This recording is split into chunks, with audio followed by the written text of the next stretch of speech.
अनुभवी नेता रानिल विक्रमसिंघे ने आज को घोर आर्थिक संकट का सामना कर रहे श्रीलंका के 8वें राष्ट्रपति के तौर पर शपथ ले ली है। प्रधान न्यायाधीश जयंत जयसूर्या ने संसद भवन परिसर में 73 वर्षीय विक्रमसिंघे को राष्ट्रपति पद की शपथ दिलाई।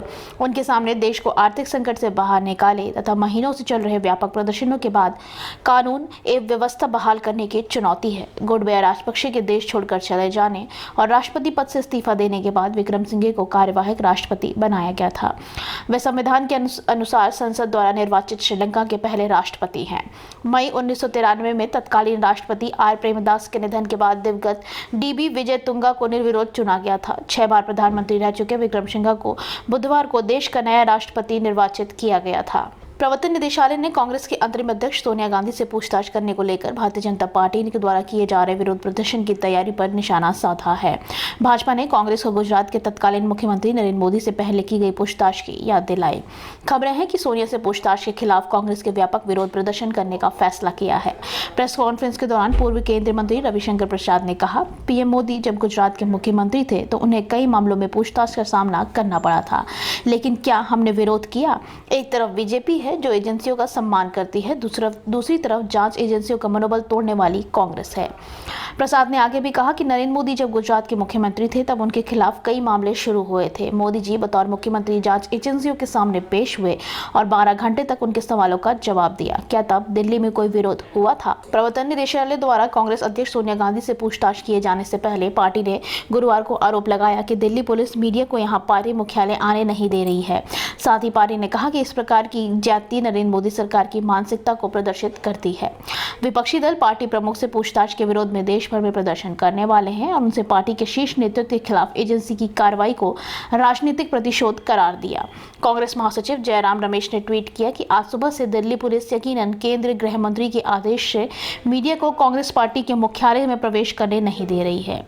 उन्होंने आगे कहा कि इसकी ज्यादती की उम्मीद की जा सकती थी और यह मोदी की सरकार की मानसिकता प्रदर्शित करती है। गौरतलब है कि ईडी ने से जुड़े धन संशोधन के मामले में कांग्रेस अध्यक्ष सोनिया गांधी से आज पूछताछ करेगा। गांधी के प्रति एकजुटता प्रकट करते हुए उनकी पार्टी की देश भर में प्रदर्शन की योजना बनी है। भारत में एक दिन में कोविड-19 के 21,566 नए मामले सामने आए हैं, जो 152 दिनों में आए संक्रमणों में सबसे अधिक मामले हैं। इसके साथ ही उपचाराधीन मरीजों की संख्या बढ़कर 1,48,881 हो गई है। केंद्र स्वास्थ्य मंत्रालय के बृहस्पतिवार को सुबह 8 बजे तक अद्यतन आंकड़ों के अनुसार 35 और मरीजों के जान गंवाने से मृतकों की संख्या बढ़कर 5,25,870 हो गई है। संक्रमितों की कुल संख्या 4,38,25,185 पर पहुंच गई है। उपचाराधीन मरीजों की संख्या संक्रमणों के कुल मामले का 0.34% है, जबकि कोविड-19 से स्वस्थ होने की राष्ट्रीय दर 98.46% है। आंकड़ों के अनुसार बीते 24 घंटों में कोविड-19 का इलाज करा रहे मरीजों की संख्या में 3,327 की वृद्धि हुई है। संक्रमण की दर दैनिक दर पर 4.25%, जबकि साप्ताहिक संक्रमण दर 4.51% दर्ज की गई है। कांग्रेस के प्रदेश अध्यक्ष नाना पटोले को चेरापूंजी का एक कथित वीडियो वायरल होने के बाद नाना पटोले ने कहा कि मेरी बदनामी की कोशिश की जा रही है। बीजेपी नेता चित्रा ने ट्विटर पर नाना पटोले का एक महिला के साथ वीडियो शेयर कर निशाना साधा है।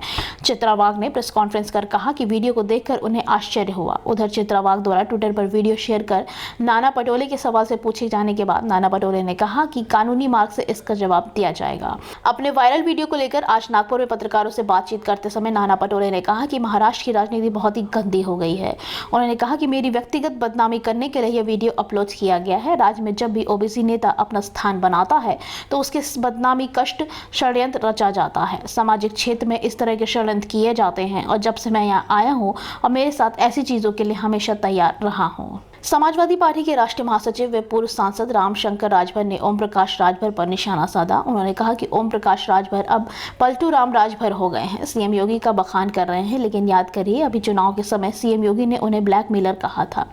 उन्होंने कहा कि राजभर अपने बेटे को एमएलसी बनाना चाहते हैं, इसलिए उनका बखान करने पद हासिल करने का लालसा जागी है। सपा नेता रामशंकर राजभर ने ओपी राजभर पर जोरदार हमला करते हुए कहा कि वे शोषित, पिछड़े, अल्पसंख्यक की बात करते करते बीजेपी में जितने दलित और बैकवर्ड लीडर थे, यहाँ तक कि केशव प्रसाद मौर्य को भी लोडर कहते थे।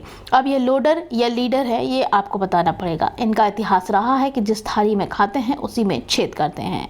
राजभर समाज को इकट्ठा किया गया। तमाम मुंगेरी लाल के सपने दिखाकर और फिर राजभर समाज की थाली में ही छेद कर दिया। उत्तर प्रदेश में राज्य मंत्री दिनेश खटीक के इस्तीफे की खबरों के बाद शुरू हुई राजनीतिक हलचल अब बढ़ते ही जा रही है। पहले मंत्री ने इस्तीफे को लेकर गृह मंत्री अमित शाह को पत्र लिखा, जो मीडिया के सामने भी आया गया।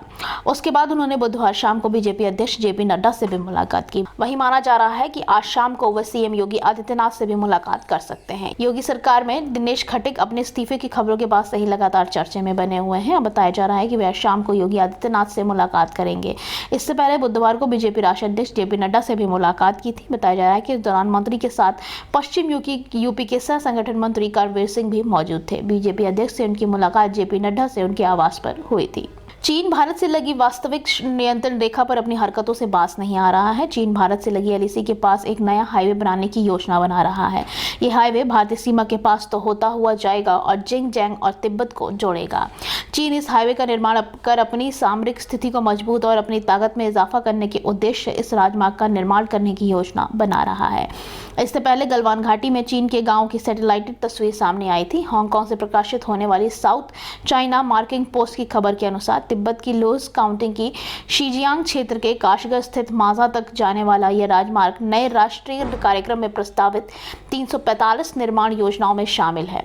इस योजना का लक्ष्य 2035 तक कुल 4,61,000 लंबी किलोमीटर राजमार्ग और मोटरवे निर्मित करना है।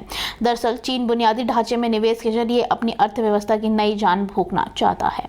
महाराष्ट्र में शिवसेना की सरकार गिरने के बाद अब राष्ट्रवादी कांग्रेस पार्टी के अध्यक्ष शरद पवार ने पार्टी के सभी विभागों और पार्टी सेल को तत्काल प्रभाव से भंग कर दिया है। एनसीपी के राष्ट्रीय महासचिव प्रफुल्ल पटेल ने इस बारे में जानकारी दी। प्रफुल्ल पटेल ने ट्वीट कर कहा कि एनसीपी के राष्ट्रीय अध्यक्ष शरद पवार के अनुमोदन से सभी विभाग और प्रकोष्ठ तत्काल प्रभाव से भंग किए जाते हैं। ऐसा माना जा रहा है कि एनसीपी की यह कदम शिवसेना में पड़ी फूट को देखते हुए लिया गया है। महाराष्ट्र के पूर्व मंत्री रामदास कदम ने कुछ दिन पहले शरद पवार पर शिवसेना तोड़ने का आरोप लगाया था। उन्होंने कहा था कि शिवसेना अध्यक्ष उद्धव ठाकरे को उसका सबूत भी दिया था। उन्होंने आगे कहा कि शिवसेना को व्यवस्थित ढंग से पवार ने कमजोर किया और कुछ कार्यकर्ताओं ने इसका विरोध भी किया था। कदम ने यह भी कहा था कि महाराष्ट्र की सियासत में जो सीएम एकनाथ शिंदे और शिवसेना के बागी विधायकों ने की है बगावत, इसके लिए भी हमें शुक्रिया अदा करना चाहिए कि ऐसा सरकार के 2.5 साल के कार्यकाल में ही हो गया, वरना 5 साल के कार्यकाल में तो शिवसेना खत्म ही हो जाती। 5-10 विधायक भी अगला विधानसभा चुनाव नहीं जीत पाते। जीएसटी की हालिया संशोधित दरों के बाद कई मीडिया रिपोर्ट्स में इस बात का जिक्र किया गया कि अंतिम संस्कार, दफन, शमशान या मुर्दाघर सेवाओं पर सरकार ने जीएसटी लगा दिया है और वे भी 18% की ऊंची दर से। हालांकि सरकार की ओर से इसका स्पष्टीकरण दे दिया गया है। सोशल मीडिया पर वायरल हो रहे मैसेज में दावा किया जा रहा था कि केंद्र सरकार द्वारा शमशान सेवाओं पर 18% जीएसटी लगा दिया गया है। इसके तहत अंतिम संस्कार, दफन, शमशान या मुर्दाघर सेवाओं पर 18% जीएसटी वसूला जाएगा। पीआईबी फैक्ट चेक ने केंद्र सरकार द्वारा शमशान सेवाओं पर 18% जीएसटी लगाने की खबरों को फर्जी बताया है। पीआईबी फैक्ट चेक ने ट्वीट कर साफ किया कि वह यह दावा भ्रामक है। अंतिम संस्कार, दफन, शमशान या मुर्दाघर सेवाओं पर कोई जीएसटी नहीं है। इस बारे में 18% जीएसटी केवल कार्य अनुबंध के लिए लागू किया गया है। सेवाओं पर किसी तरह का जीएसटी नहीं लगाया गया है।